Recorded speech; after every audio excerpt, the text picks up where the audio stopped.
Good day everyone, I am April Medji Vidal and our topic for today is all about the Constitution of the Philippines and its implication to development.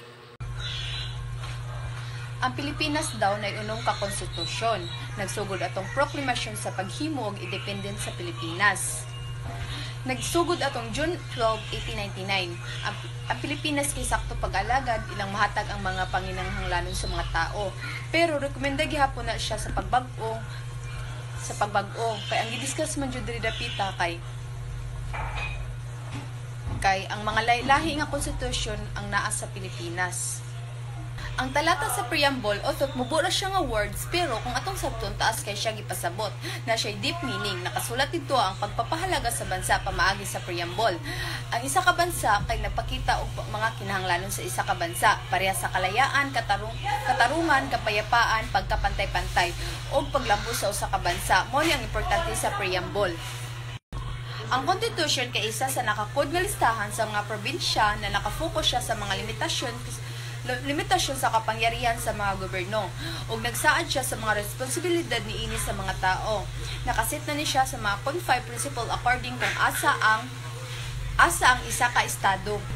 Ang pinakauna nga konstitusyon sa Pilipinas kay ang Malolos Constitution or gitawag og 1899 Constitution.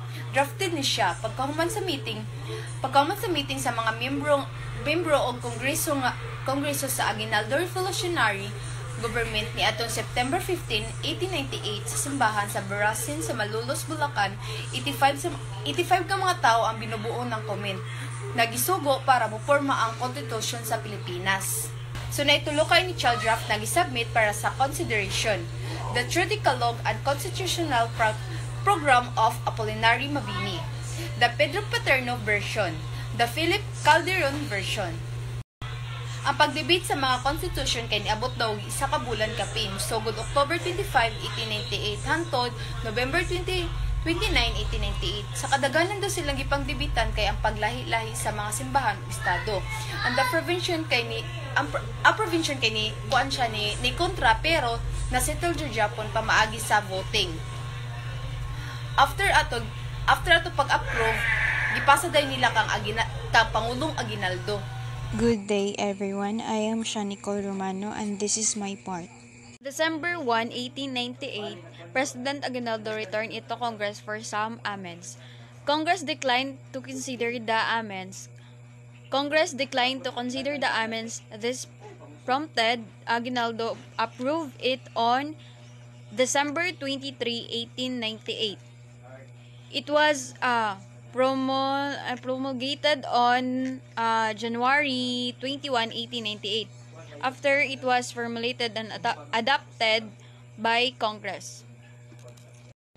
Three significant features including the koan. First is the provision or an independent Republic of the Philippines, consisting of the three independent powers distribution to the executive led by the president with a term for 4 years and eligible for re-election or unicameral legislative and the kanang judicial. The second is the Bill of Rights, and the third is the separation of church and state. The Malolos Constitution was never implemented as the Philippines. It was governed by laws during the American colonial period, including the Philippine Organic Act of 1902 and the Philippines Autonomy Act of 1916. The Philippines Independence Act in 1934 set the parameters for a constitution which was ratified in 1935 and amended in 1940. In World War II, the Japanese-sponsored government nullified the 1935 Constitution, replacing it with 1943 Constitution. So, the 1935 Constitution was amended in 1947, giving U.S. citizens equal rights to natural resources development and republic utilities.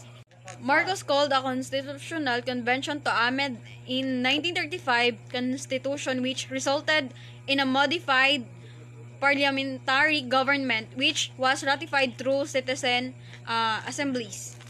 Corazon Aquino, after taking office, suspended certain provisions of the 1973 Constitution. He created a constitutional commission to draft a new chapter, which was ratified by the people in 1987.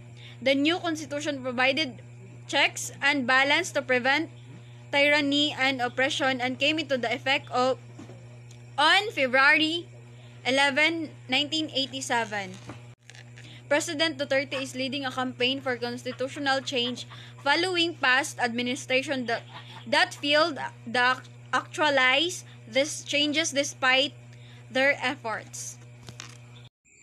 And that's all. Thank you, everyone.